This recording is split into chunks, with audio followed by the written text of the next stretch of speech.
My dear citizens of River State, it is with humility and a sense of responsibility that I address you today, following my appointment as Administrator of River State by His Excellency President Bola Ahmed Tinubu, GCFR, Commander-in-Chief of the Armed Forces of the Federal Republic of Nigeria. For decades, I have dedicated my life to the service of our great nation. First, as a member of our armed forces, where I had the honor and privilege of serving as the 20th Indigenous Chief of the Naval Staff, and more recently, as Nigeria's High Commissioner to the Republic of Ghana. After what I believed to be my final retirement from public service, duty has once again called.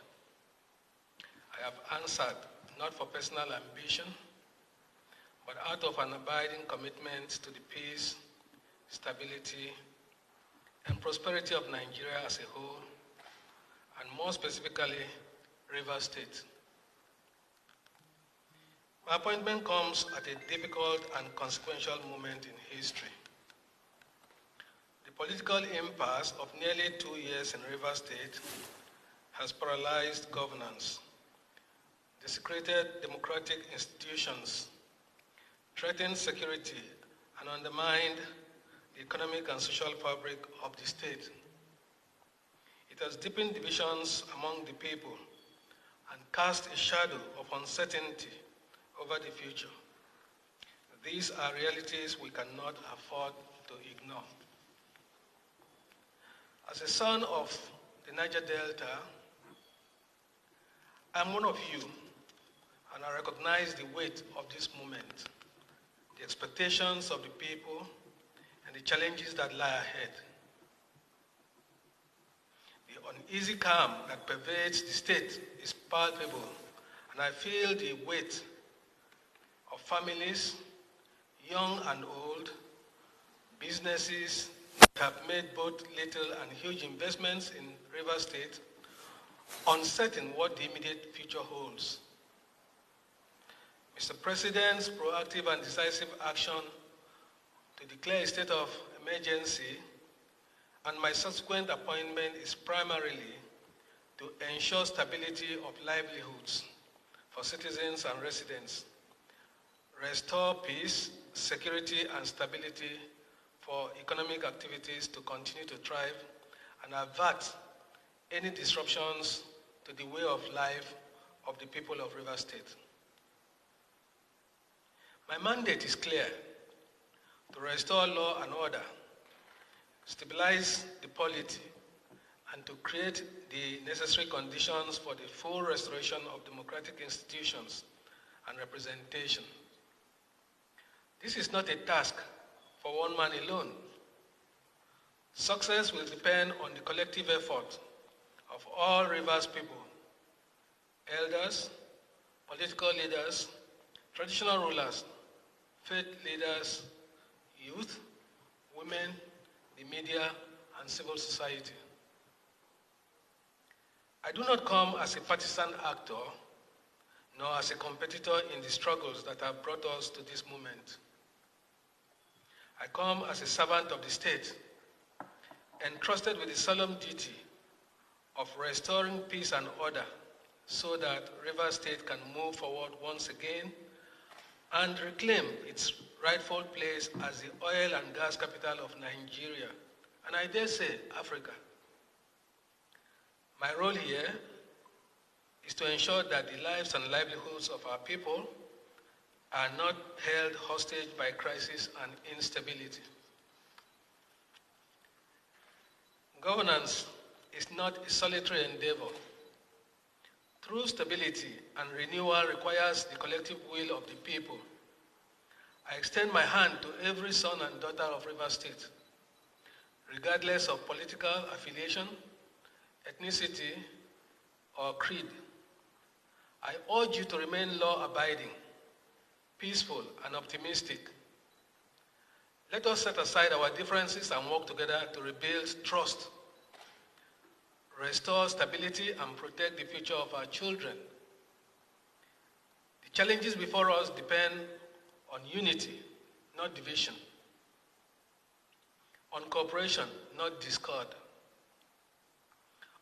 on forward thinking, not backward grievances.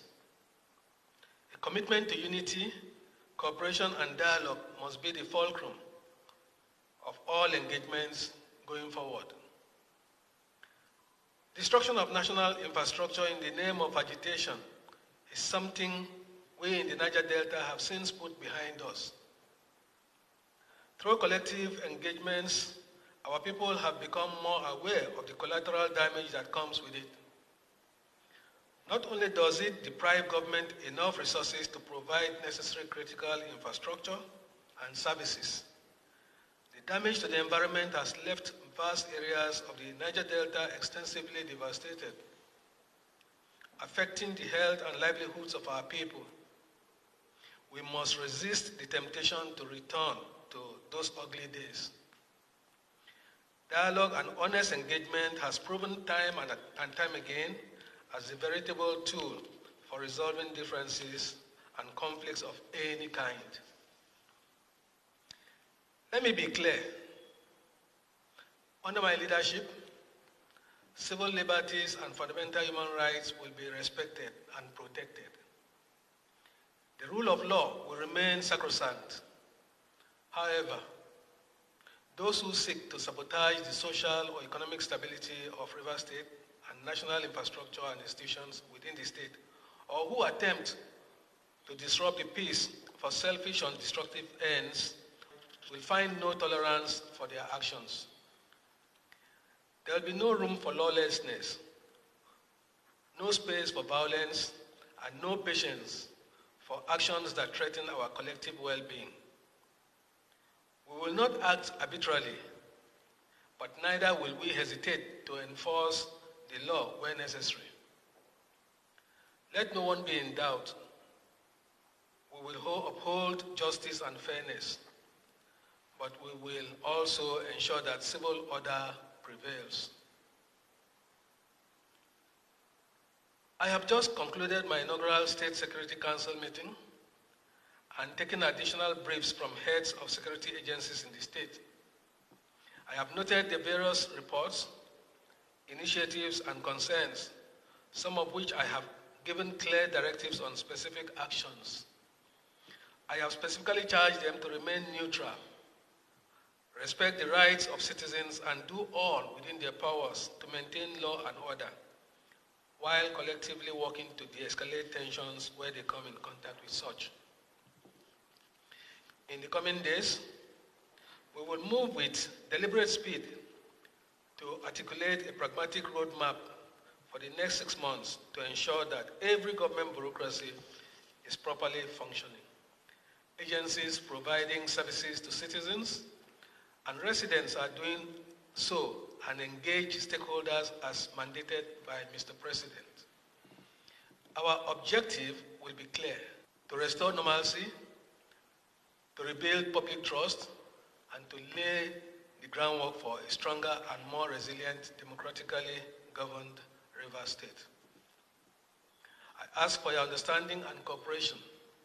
Above all, I ask for your faith in the possibility of a better future, one built on peace, stability, and shared progress.